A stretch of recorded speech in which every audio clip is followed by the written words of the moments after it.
tend to say, we're not going to get anywhere until individuals begin to understand that their volunteered involvement is critical in order to restore the nature of the country.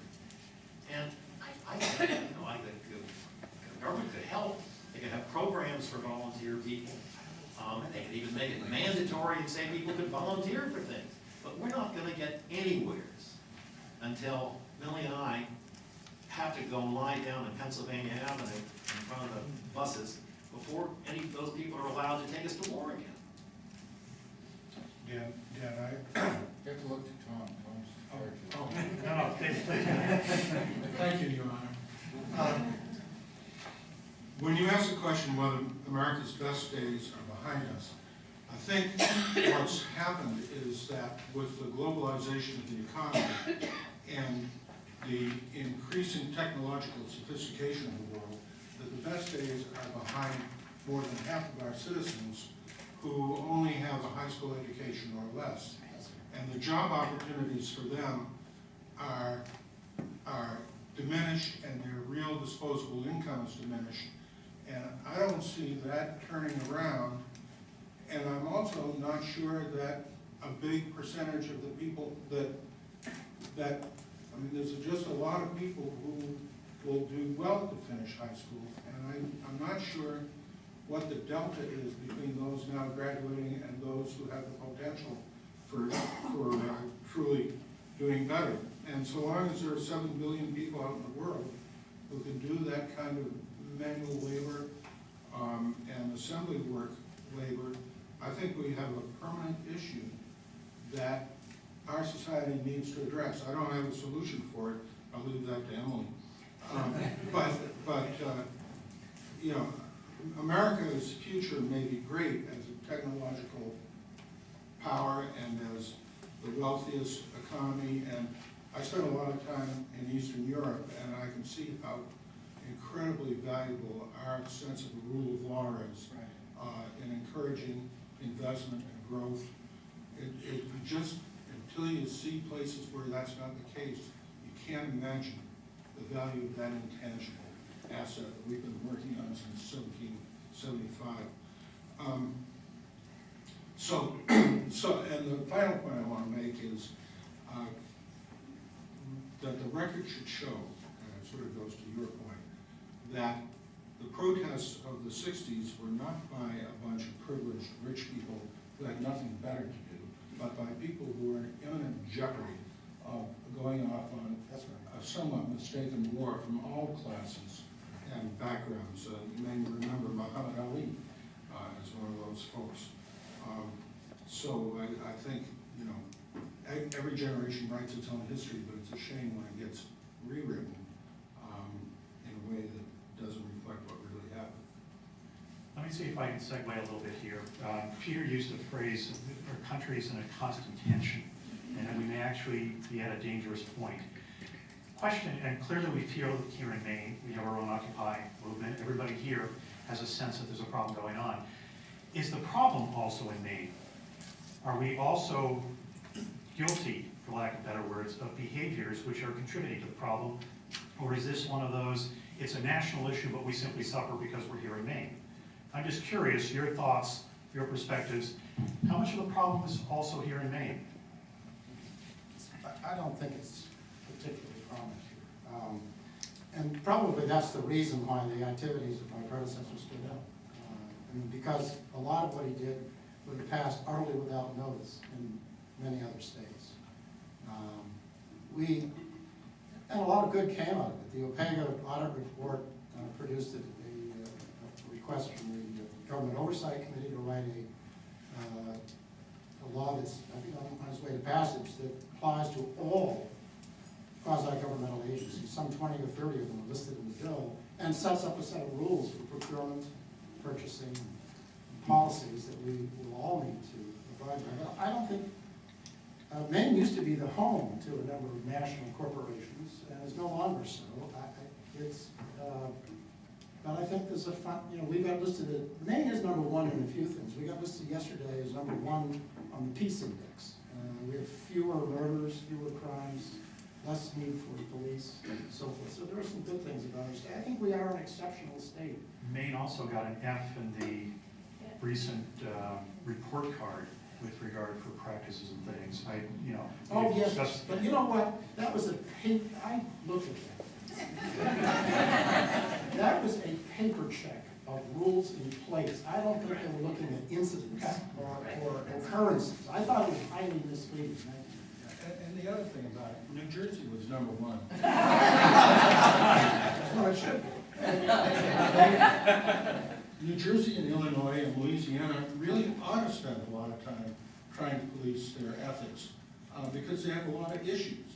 I think for Maine, if it's a lower priority, it's because there's less of that kind of activity. My theory has long been two things.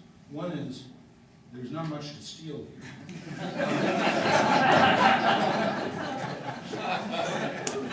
And the second is there's, in terms of trust, there's some virtue in being small. This is a very, this is working and living in a goldfish bowl, right? I remember some 20 years ago, an attorney shoplifting something from L.L. Bean, and by the next day, lawyers from Fort Kent to Kittery knew about that. It's hard to get away with things here. I've been spending a lot of time with that report because when there's a report saying you get an F and you have a position of leadership, they come and some officers say, well, what are you going to do about it? And first of all, the report bears looking into it because it's actually an overall grade. It's as if we all took a test and I got 56% of the questions right, 56% out of 100 puts me at an F. But there were a number of things that weren't actually scored at a higher level. Our internal auditing, for example, our budget process, though difficult to access, was relatively ranked above average for most things. But we received a lot of Fs, but not because, again, of anything that's actually happened. And that is a very key point to look at. Their actual study was about 300, almost 400 questions where they hired people in all 50 states to look at the current laws, policies, rules, ethics, standards that are on the books and measured them against one another. New Jersey ranked highest because a few years ago they had so many scandals that they actually passed some of the toughest laws in the country. Yes, that's if we the had more point. incidents, we'd have more rules. Well, and so that's really the question, is that we do have a citizen legislature here, which is not what Congress is, which is not what a lot of other states have. My cousin is a state rep in North Carolina. She literally replaced the Speaker of the House in his House seat when he went to federal prison for taking money in the bathroom at the State House, right? As far as I know, that's not happening in Augusta. I only visit the ladies' room, but I don't think that's happening. But we have a citizen legislature, which sets a different kind of standard and question about what should we have to report. We all have to have other jobs. We get paid $10,000 a year. So how do you measure us against another state where, say, legislators make $70,000 a year? But let me push back on you a little bit, because if I'm an average citizen, corporate bad behavior is bad behavior, but any institution bad behavior is bad behavior. We have a lot of nonprofits in this that are institutions with a lot of power. Are you saying that the same issues, the same challenges that we have with the for-profits don't exist in any of the nonprofits? I'm not saying that at all. In fact, that gets back to my initial premise, which is there's a blurring of the role of public and private and nonprofit in what we're supposed to do, who we are accountable to. Because really, we're not accountable to the same people. That I have voters that I'm accountable to, the general public I certainly am accountable to every day, but the head of a corporation, while they may be sort of because they might care, they're not actually accountable to the voters in my community in the same way that I am, where they get to keep their job or not, whether a majority of the people in their town re-elect them. I think a standard needs to exist. I don't know, I don't have a perfect answer, but when you look at the fact that Maine got an F, it's again not because anything actually has been happening here, and where we have had instances, we have addressed them. We did just make the changes that Peter's talked about, and even prior to the situation at the Turnpike Authority, there were changes that were already being put in place around public access to meetings, public notice of meetings, and Maine actually got a 100% rating related to ability to access records, for example. The question is, are people accessing them? Do they care? Or is there not enough drama within those records for people to care? Tom, I'm not sure. Pick up on that theme because I think you let me state off too easily. What I'm hearing, and I'd be interested in people's comments on this, what I'm hearing is because we're basically good people, and I love David's comment because there's much to steal. Yeah, we may not have some of the conflicts rules, some of the disclosure rules, some of the ethics rules that New Jersey had to put in place because they were a bunch of crooks. We don't need them because we're good, honest people. I'm not sure that I buy that because that's sort of situational. You know, the people could change, and we know from the reason Peter's probably here today is because we're not all good, honest people in the state of Maine. So, I don't think you're saying we don't need this stuff, just trust us. But I'm not saying that at all. In fact, I'm looking at writing legislation for next session to try to look at some of these exact issues. But I think the question is about why we are where we are, not that we can't be better. And I think that gets back to David's point, Peter's point, and the fact that we have a citizen legislature, that's how we were originally constructed. That we were meant to be people who are elected, who are also doing other things. And I think now we're at a point of saying, do we need to relook at the level of transparency and accountability that we have as elected officials, that we have as the executive branch of government, and how far does that go? What's reasonable and what's not? I don't have the answer to that question yet, but I think we have to push on it. Yeah, and just one minor point, David. I think where the biggest potential problem lies in the citizen legislature is having people sitting on committees where, on the one hand, they have the knowledge of the subject matter, on the other hand, their industry can benefit from the business, from the decisions that they make. If you have all teachers on the education committee, or all social workers on the human services committee, or all paper mill employees on That's what I mean. natural That's resources. conflicts. Right, exactly. You know, well, The requirements, the people don't. I think that's a little Achilles heel in an otherwise generally good situation. Although, if you read the Kennebec Journal, you can follow the saga of a selectman who's been indicted for taking substantial bribes from contractors. But again, like Peter's situation, it's unusual. It's notable for how unusual it is. If I could also mention, it hasn't been mentioned yet, but Maine is one of the very few states that has public financing available for legislative elections. Until recently, gubernatorial elections, clean elections law was passed in the year 2000, or around there, obviously, by referendum. So a majority of Mainers felt there was a problem severe enough that we needed an election system to allow people to run for office without having to raise big money. And I don't want to take away credit from that system, which has been a model for other states. There's been a bill pending in Congress for a long time, which doesn't have much chance of passing for public financing. But that system is now under attack, both by the judiciary and by the executive branch and legislatures around the country. There have been efforts in Maine to whittle away at that system. So if you care enough about it, I encourage you to get involved in helping to defend that system. There's an independent value also in sheer simplicity. And it's not to be lost. I mean, one of the problems with our society right now is that it gets so complicated and it spins out of control. Credit default swaps, you know, consider one. Somebody said when you're selling software or you're inventing something in the software field, you can have simple, cheap, and secure. Pick two. Steve Jobs made billions of dollars because he worked so hard at making something simple. And I think when it comes to regulations and laws of all kinds, there is an independent value in something that, examples of where America has succeeded. The 1986 Tax Reform Act. God, it happened. And it was simple. Even I, in Skowhegan, Maine, could practice tax law for a little while. Until the lobbyists got a hold of it in the late 80s and ruined it again. And I would say the 1983 Social Security reforms. I mean, America has, at some points in its history, been able to get it together and actually simplify something. but it takes a lot of hard work. Three of my favorite draftsmen are in the second row here, Julie Jones, Eddie Charbonneau, and Suzanne Gresser, and the reason I like them is they write simple.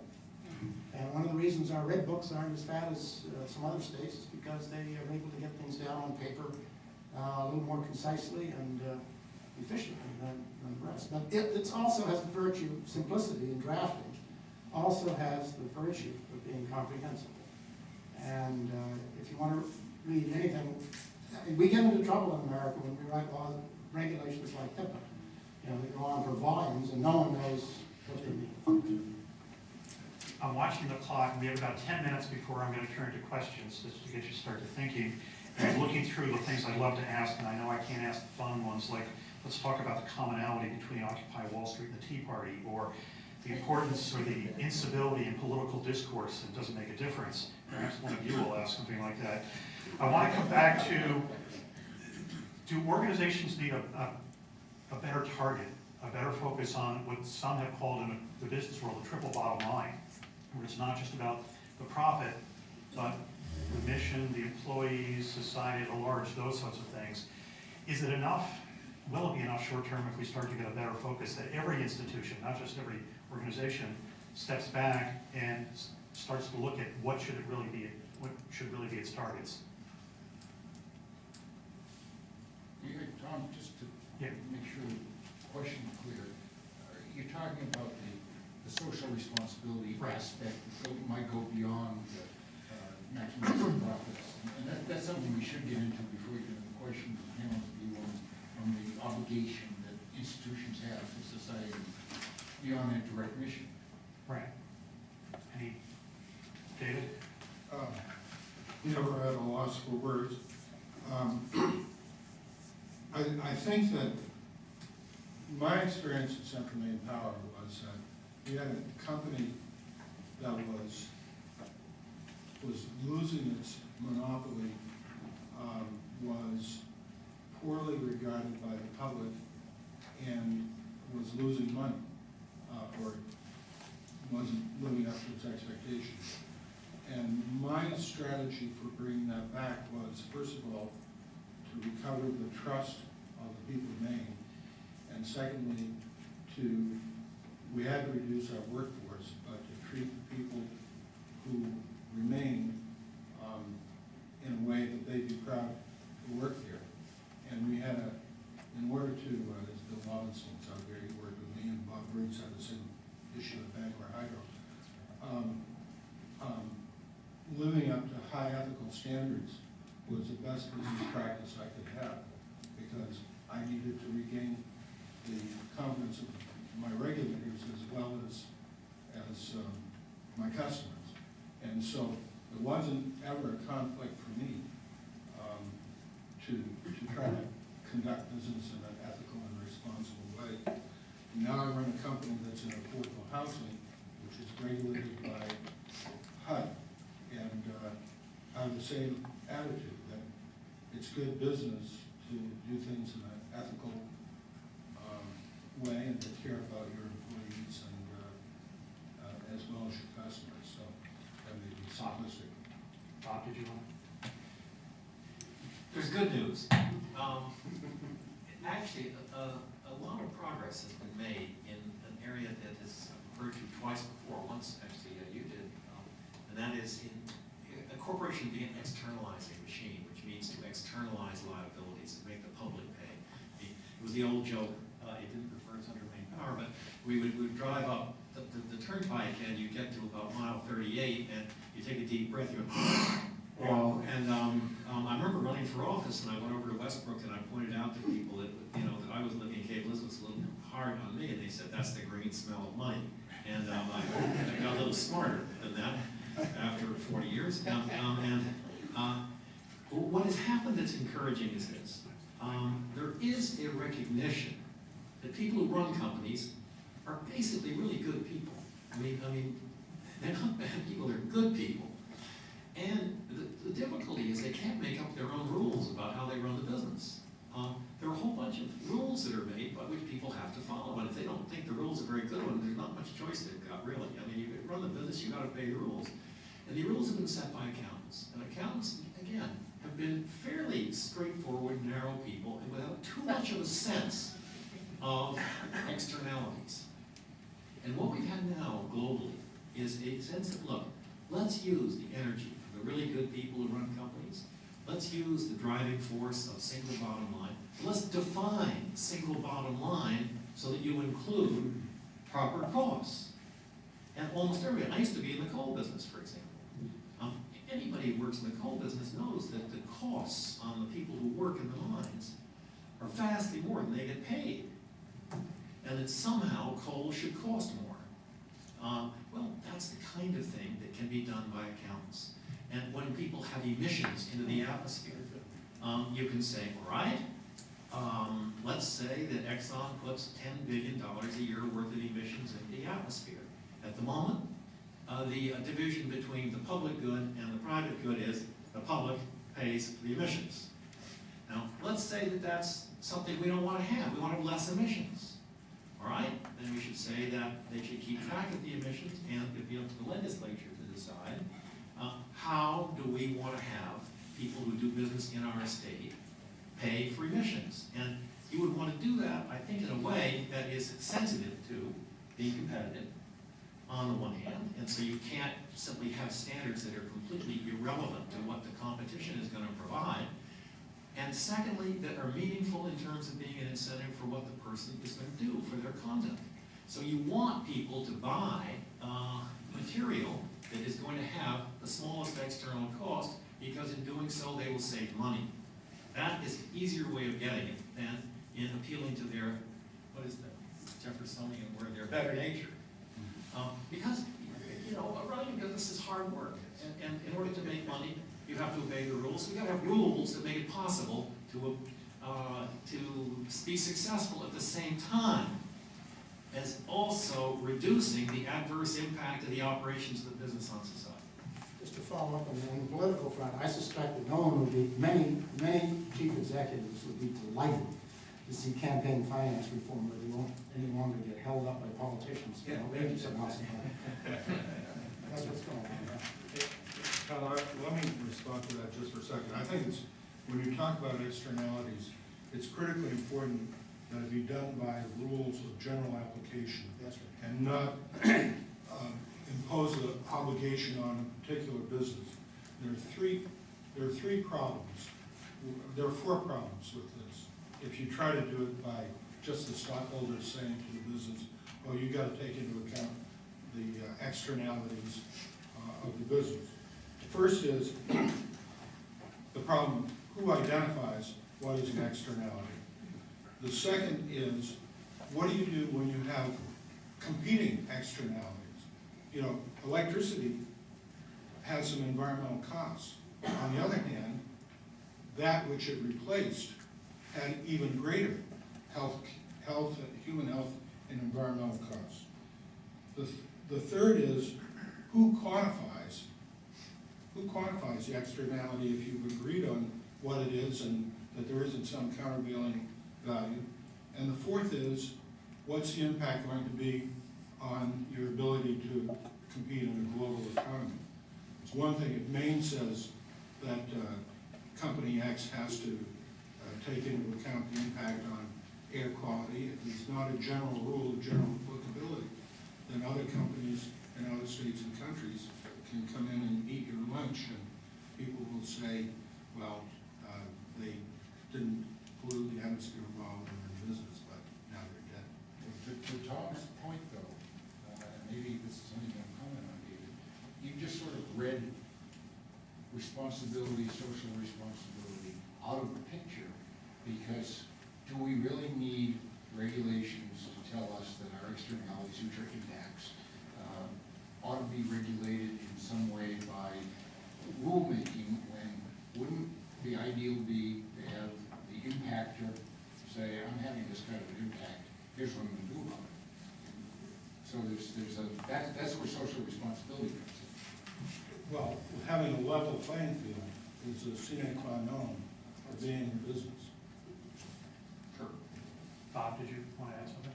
Yeah, I think asking me those four questions is the beginning of wisdom. I mean, we don't really know the answers.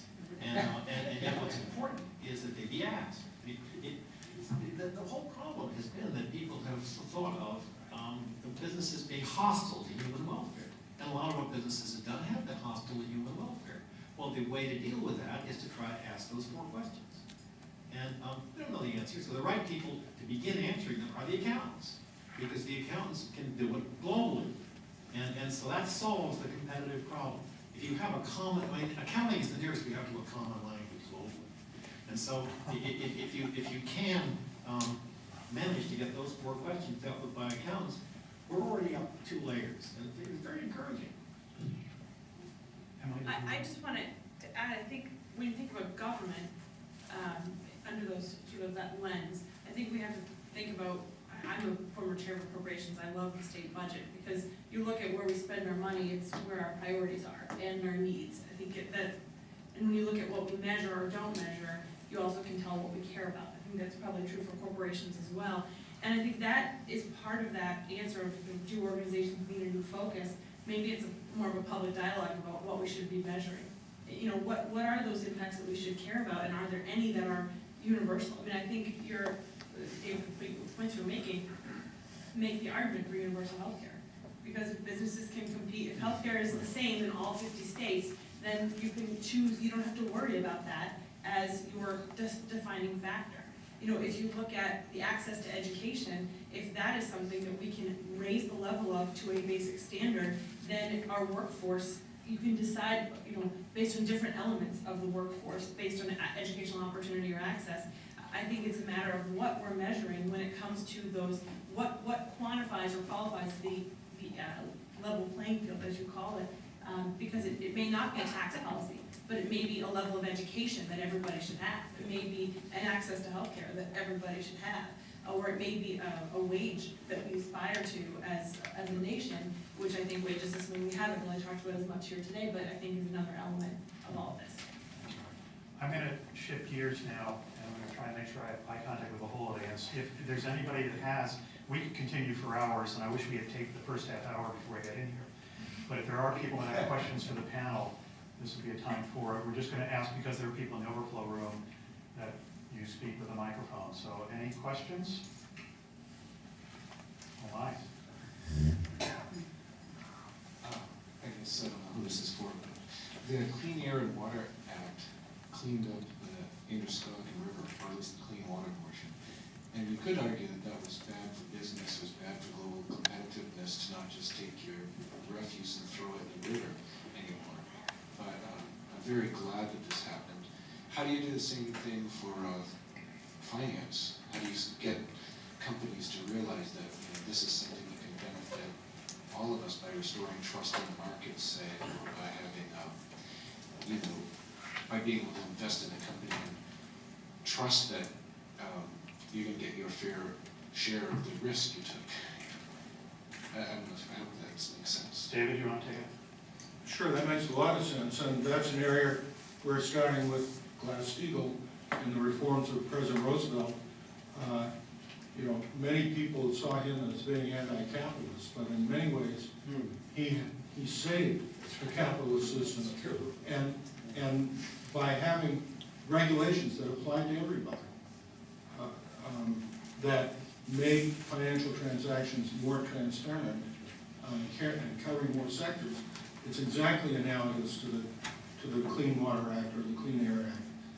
You know, what I'm suggesting is that when society determines that something is of sufficient value that it should be done, it should apply to all actors in that sector and not on some voluntary basis where the ethical people get screwed by the people who are willing to cut corners. I think the way of thinking about government regulation of finance is a simple sentence. The purpose of government involvement is not to prevent someone from making a fool out of themselves. It's to prevent somebody else from making a fool out of them. That says it all.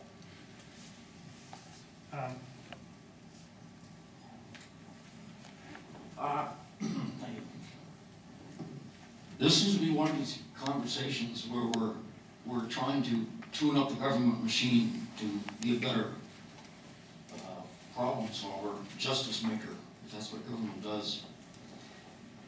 And it seems like we're not even beginning to address the state of the machine as it now is. Do you have a question for the panel? Bear with me. I'm trying to see if they buy my premise.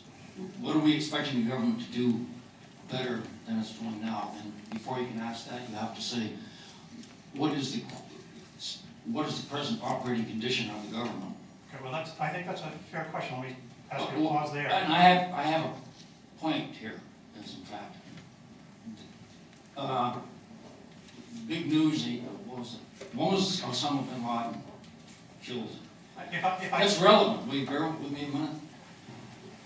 Osama bin Laden was killed by the SEALs instead of being captured. That seems like the greatest failure of government policy in the U.S. since the founding of the nation. Somebody should have been asking in the front page of every paper, why wasn't this guy captured instead of killed? Instead, Shelley Pingree says, to set the model for our national security policy. If the government is in that state of disarray, what good does it do to sit here and talk about things that are so much more subtle than that? If I can, for the rest of the audience, Lexi, if you can, I think there's a fair question there, which is what are some key things that government can and should do in the near term? We can all agree or disagree on what the degree of the problem. Expect it to do. I mean, I think there's a fundamental, the rub comes with elected officials around how they perceive what that role of government is to begin with, and whether or not it should be a larger or smaller role. I mean, as the minority leader, as the Democratic leader in the House, people say, well, what is your fundamental purpose? Or what are you? What are you about? And I think all the arguments we have come back to that question of what do you perceive the role of government to be?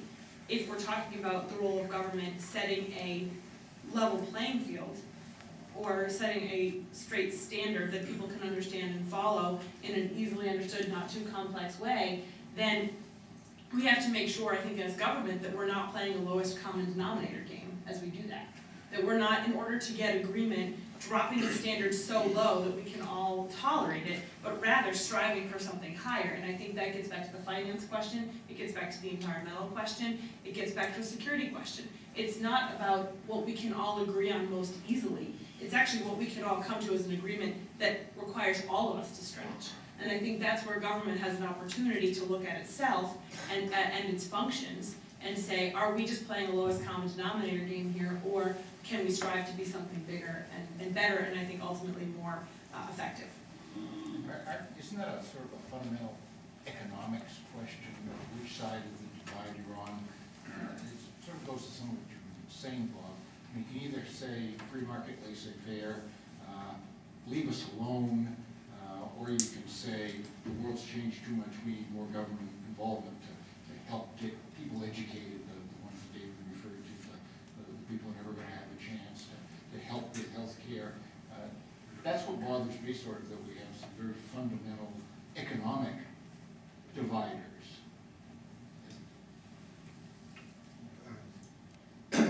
Dan, I was looking for you, Bob.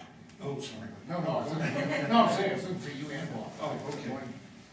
One of the great opportunities I had in my life was to serve as general counsel on the Homeland Security Committee's investigation of Hurricane Katrina, a truly massive failure of government. And my own conclusion from that was that the departments of the federal government, sure, there were problems in Louisiana and Mississippi, but the real failure was at the federal level, and it wasn't because there weren't good people involved with enormous resources. They were just too damn big, and it was dysfunctional because there were so many different units of the government involved, and with different policies, different communications equipment, different standards, and very little coordination among them, and some failures of leadership because poor leaders have been selected to lead the government agencies, and not such great governance. The Department of Homeland Security is overseen by several different Senate and House committees, and I was with Homeland Security in the Senate, but there were at least 6 other investigations going on, and it's just, there's no continuity or consistency, yeah. So I think that, I think the government has many critical functions that it and only it can perform, but I am concerned, my experience leads me to be concerned about the burgeoning size of the government. I think an answer to your question, what I was trying to say was, in my view, the proper functioning of government has been captured by essentially private interests, who are serving essentially private interests. And what you can count on, what you ought to be able to count on from government, is to be of the people, by the people, and for the people. Level playing field. And not for a particular interest group, Like the mafia. so to speak. It also fails, I used to be a member of the military back in the 60s, and I can tell you that it fails when it gets overly complicated. What? Well, the U.S. Attorney's Office, when my dad was U.S. Attorney, had 3 lawyers in it. They now have at least 10 times that. And I don't know what's happening. They state without, everybody says we're virtually without serious crimes. I don't know, I'm not following that agency at all, but I mean, that is the way, particularly federal government, responds to social challenges. Emily? Well, if you look at the structure, I think structure matters. When you look at the Congress, and everybody's got a committee, basically, all the House committees, all the Senate committees, they have separate committees, they pass separate budgets, they get together. In Maine, we have joint committees, we have a joint streamlined process, and it still can be overcomplicated for people, but there's not multiple places that people report to. House and Senate members sit side by side on the same committees to do that oversight. And I think that's an example of structure that leads to a different outcome and leads to a slightly less, maybe even significantly less chaotic reporting environment. And yet at the same time, we're dealing with the question of the regulatory reform question, which was a bipartisan effort in the legislature. How do you make that easier to handle so that one restaurant doesn't have to go to 6 places to get the permits that it needs? And I think that there's a question of the philosophical purpose and structure, and then there's the, how does the person who needs to use these services actually interact with us? And those aren't exactly, they're not always the same answer. Question in the back? Yeah, I'd like to turn to that question of civility that was in the program. I think we've talked about government in a sort of general basis. I think one of the luxuries that lawyers have is that they practice in an area where there is civility. We respect the court system because it is civil. We've talked about government here, but usually when it's used out here, I think we're talking more in terms of the administrative or the executive branch and the legislative branch. And the question, I guess, principally for Emily is how do we rise from the incivility that exists right now? We live in a world right now where either you're for us or you're against us. There seems to be nothing in the middle. You talked about the transparency, and yet the legislature exempts itself from FOIA. It just... I get FOIA'd regularly. Well, there are a number of exceptions. So much so that it's now a verb. There are a number of exceptions. Yes, there are exceptions from the personal records that you have to But keep. things seem to have really gotten much more personal in nature and much more incivil. And where do you see that headed? How far down do we go before we can? And if I can, I'm going to ask Peter to comment second on this, just from a sense of history. This is one of those cycles in time, but... I'd like everyone to comment. Can I just say, as a historical matter, we were saying that, it put me in mind of Senator Cohen taking Millie and I in back of the Senate quarters where they just had a bomb that blew it up. And I asked him, I said, where is the place where Sumner got almost killed with a cane? And that was in, I think, 1858. So I sometimes think, it wasn't all that good. There were duels right up to the right at the Civil War, that did bring that out. But I think of the times when the legislature on its last day had a piano session in the legislature and everybody got together. That doesn't exist. Well, I think that there's a couple of things that there's, first of all, I think it does exist. I can't speak for other legislatures. I can speak here only in Maine that, for example, during the session, every Thursday night, myself as the House Minority Leader, Senate Minority Leader Barry Hobbins, Senate President Kevin Ray, and the Speaker of the House Bob Nutty, we have dinner together every Thursday night during session at the same table, at the same restaurant, to the point where we can order for each other and we don't talk about politics. And, you know, I am personal friends with each of those people because we have worked together for several years, but because we don't just talk about politics. I think one of the key issue of trust directly relates, and civility, relates back to the question of personal relationships and getting to see a person, not just a party. I was actually on the radio this morning, they were asking me about, why is it that the governor seems to like you so much? You know, because I can be kind of a pain, I think, to him. But they said, the governor seems to like you, and you sort of seem to like him. I said, that's because really the first week he was in office, we had a phone conversation, and we said, look, we're not going to agree, but it's not going to be personal. And it's not. I can be very tough on his positions, but I stay away from the question of his personality, or you know, I may not like his style all the time, but I certainly don't question his integrity in my comments and approach. Not everybody does that. I think you're right. I think we have examples of where, particularly at the national level, it's slipped to a place where you're no longer a person. I'm no longer Emily Kane, who likes to sing and who went to the University of Maine. I am the Democratic leader, and that's all they see. And I think that is where we have gone astray. And I think that how do you fix that, I think comes back to somewhat the question of money in politics. Because what do you get to know about your politicians also depends on how they get to tell you that story. That's why I make my candidates go door to door. That's what I do as well. But I agree generally that there's a problem with discourse and the level of discourse. I don't necessarily think that here in Maine we've gotten to that level, and I'm doing what I can to hold it back from getting there. By again taking that approach of this is not about attacking an individual, and that really your word at the end of the day is all you have. It's your best currency. Really your ultimate currency, and Augusta, I think Peter would agree, are the relationships that you have. This incivility that has afflicted Congress has not reached the Maine House and Senate. This legislature, this is the first legislature I haven't been a part of in 17 years, and they put together 6 unanimous budgets out of the Appropriations Committee that passed them. And they moved to a 7. In the prior session, we did 5. You know, so it's 11 straight budgets in a row that have been unanimous in appropriations. And it arises out of the high level of civility that exists in the Appropriations Committee, but also, I think, among leaders. That rose to a pinnacle in a story that never was reported.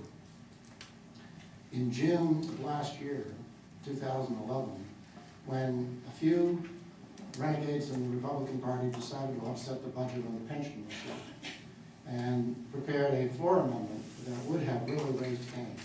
Not understood. Might have actually, depending on the event. And we had a situation where Emily and her co-leader and all four Democratic members of the Appropriations Committee, 6 of them, whose votes were needed, voted with most of the Republicans against the MSEA, the Maine Maine Education Association, and all the rest of their caucus in order to hold a budget together. Civility gets no better than that. And that's the caliber of the institution. I mean, And it's keeping your word. I mean, that is keeping your word. I'll come back. Ma'am, do you have a question? I'm harking back to, I think it was Mr. Monks had talked about economic recovery in terms of wages and employment, and I'm curious how anybody thinks we can recover at all with the oil price being squeezed by an iron fist for reasons people don't find credible by and large, upward and upward and upward.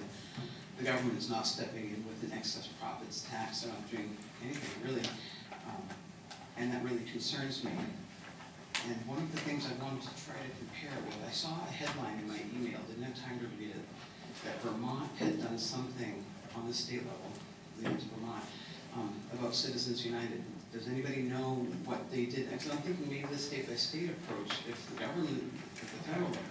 Let's take, do we, I can answer that last question. The Vermont legislature recently passed a resolution calling upon Congress to enact a constitutional amendment that would repeal the effects of Citizens United, and other state legislatures have done the same, and dozens of city and town councils around the country, including the Portland City Council, have done the same. I'm going to keep going a little rapidly just because of the clock. Thanks. This has been really interesting. I think this question is for Bob, but whoever wants to take it. One of the comments made was something about, you're either feeling is either you're with us or you're against us. And I think for many people in the country that the real concern is that the feeling is that the executive branch and the legislative branches of state and federal government, partly because of all this corporate money that's going into them, are not really for the people anymore. They're responsible and accountable to these interests that are going to help get them elected the next time and maybe help them do some other good things. And with Citizens United and the many places where judges are actually elected and not appointed, I just wonder if you could talk a little bit about where you think people's faith is in the judiciary to help keep things in line and keep the government working for us, we the people. I think it's virtually impossible to imagine an elected judiciary giving you that impression. You could start off with men were angels and so forth and so on, or even women were angels. If you're electing judges, that really is the wrong way around. We have judges because we have thought, I think correctly, that there is huge civic virtue in having people whose wisdom is what you are trying to acquire. And these are not people who necessarily are going to be elected to office or even going to put themselves forward for being elected to office. So I think part of the genius that we've had has been, and I must say, for a man who's suffered under the last 5 to 4 Supreme Court decisions, for me to speak in such a bland manner about how great justice is a little funny, but in general, I think it's been an experiment in this country to give unelected people that level of power. And I think by and large, if you think of what are really, really, really critical things that have happened in this country, once in a while the judiciary has done it. I mean, it was Brown versus the Board of Education. It wasn't the Congress, it wasn't President so-and-so, it was the Supreme Court. And so I believe that our system of non-elected judges is good. And I think it's pernicious. I mean, the story, I don't know much about it really, but I've read stories of where they are elected, and you've probably seen this. I think the Supreme Court itself, even in its own present state of incivility, did throw out these Chief Justice of West Virginia, was it not? Yeah. Well, I think it was the West Virginia thing on the coal mining case. Yeah. Caperton, yeah, on the Caperton. Because of the amount of money. Yeah, and they finally said, look, too much money's going into it, it's incredible, let's throw it out. It was like 3/5 of his campaign budget. Oh, I mean, that was disclosed. Back to disclosure and transparency. Questions? Here, and then I'll come here, sir. Yeah, my question. Oh, yeah. My question is for Mr. Monks. We differentiate between ordinary income and capital gains, and I would be interested to hear your thoughts on the possibility of either the federal tax code or Maine's tax code being amended to permit certified B corporations to be taxed, have their ordinary income taxed at the capital gains rate. If I could step back a bit, it isn't God up above who has said that because people invest something we call money into a corporation, that all of the profits of the enterprise, beyond its expenses, should accrue to the people who put up the money. There might be a God up above who might say, there are lots of people who contribute to the success of an enterprise, including those who put up money, including those who do the work, including those who provide ancillary services in the communities and what have you. And that there should be a way of allocating entitlement to profit beyond the narrow, you put up the money so you get the dough. And to say it is to know there's something right about that. It should be done. What you suggest about capital gain, I think it's, the trouble is, what do they say? They say you either pay taxes or you hire an accountant. So it's my age, I guess. I just, people have been referring things for years and the same bloody thing happens. You just have to be able to hire somebody to fix it. And so I'm not terribly in favor of that kind of solution. If I can, right here, a question? I have a question about corporate governance. What is it that we need to do to be able to actually hold corporate governing bodies accountable? Many times, for example, Ford was famous in the Pinto cases to say, okay, we've allocated so much money and we know that there's an explosive gas tank, but we're going to say, okay, we're just going to allocate that money and say, that's good. And what do we need to hold these people accountable, and how do we actually get it done, since we can't really seem to govern anything in absent crisis?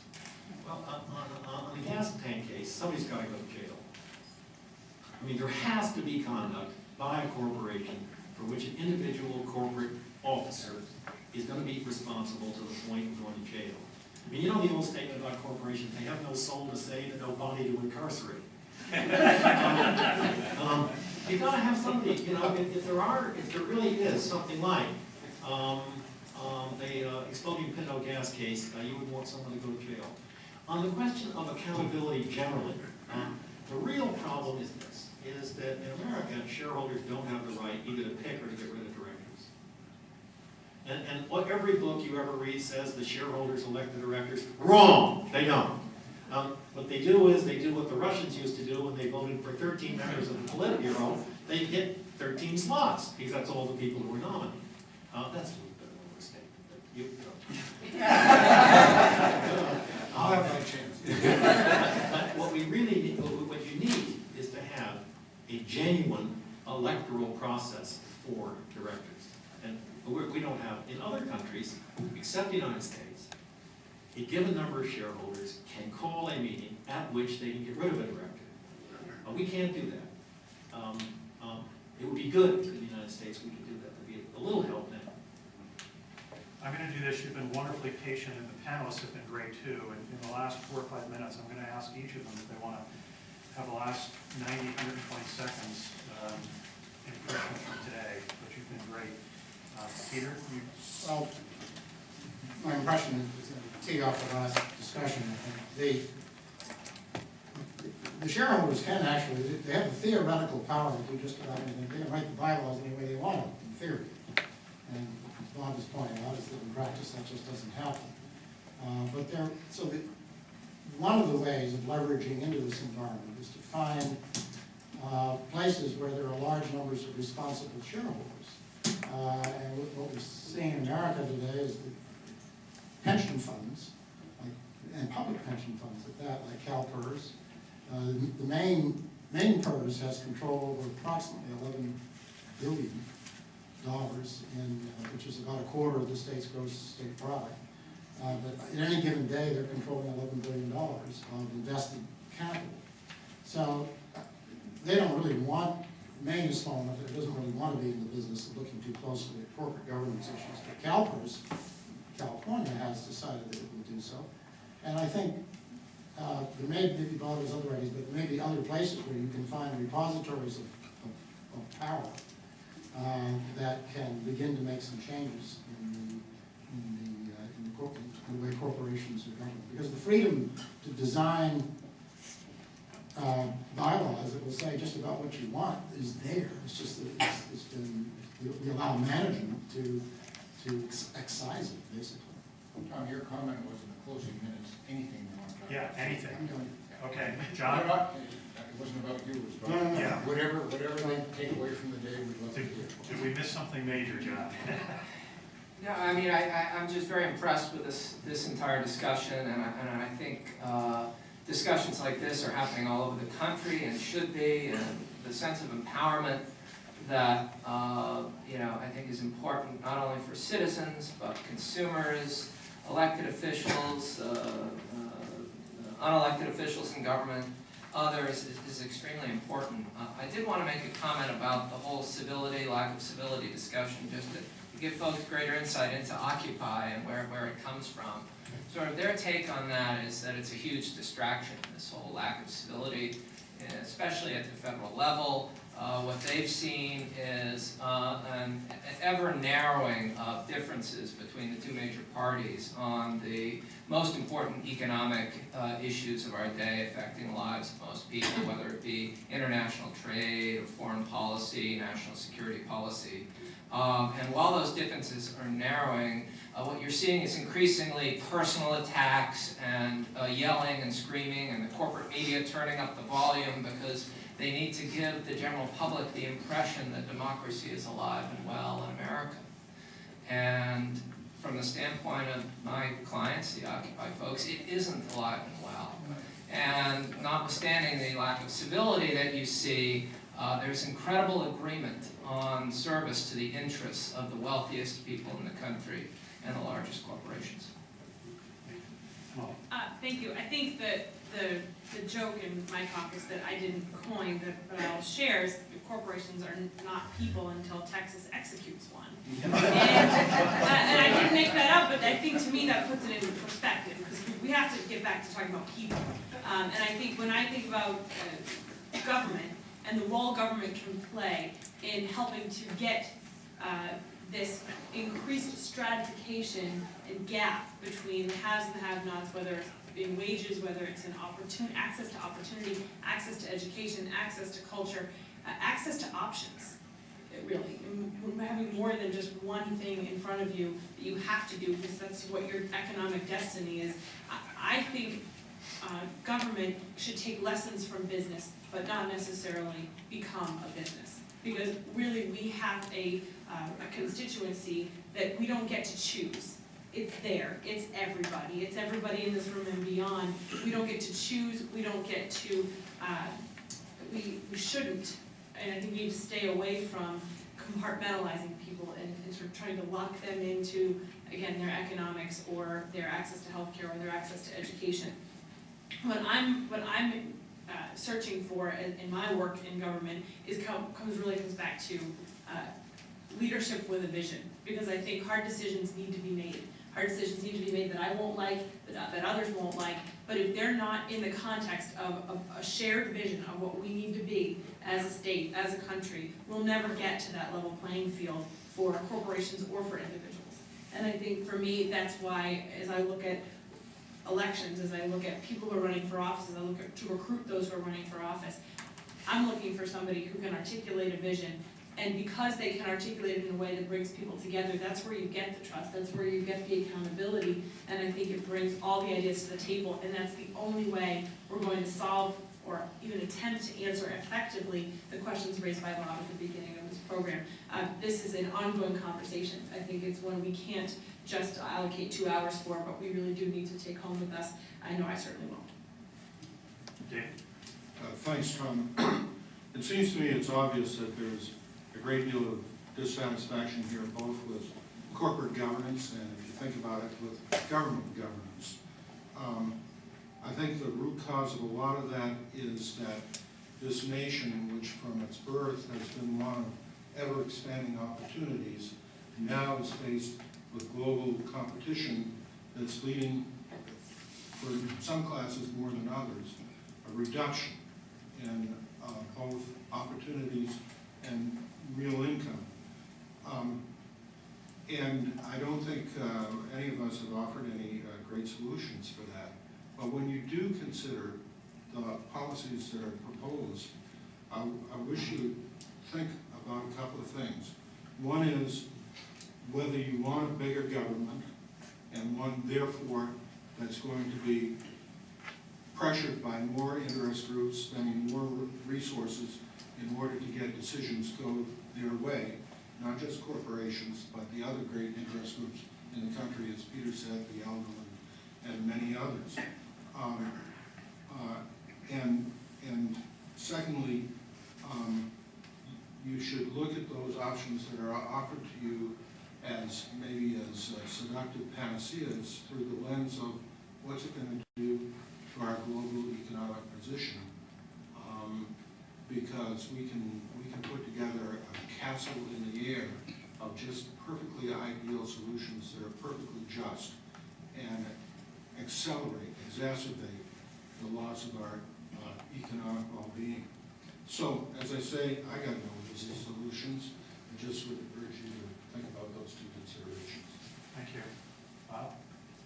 I think the beginning of salvation is recognition that the union that we have among 300 million souls in this country requires that people involve themselves in the life of the community personally. And paying taxes is a painful process and is oftentimes adduced by people as being an expression of their civic responsibility. And yes, we'll always have to pay taxes. But in order to keep the quality of country, it requires the involvement of human beings.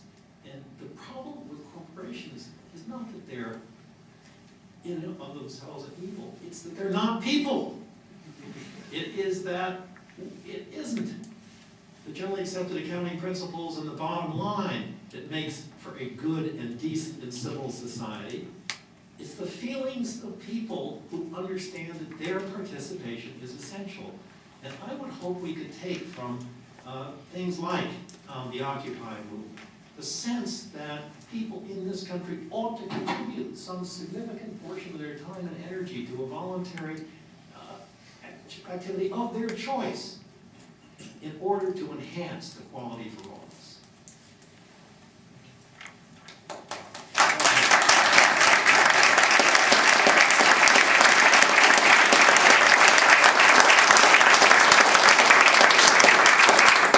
Well, thank you all for coming. We said at the outset we're not going to solve all the problems today, and we kept true to our word.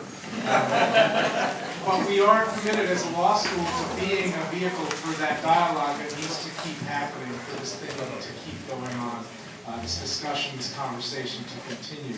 I'd love to thank all of our panelists and our co-moderators for an excellent, excellent program. Thank you.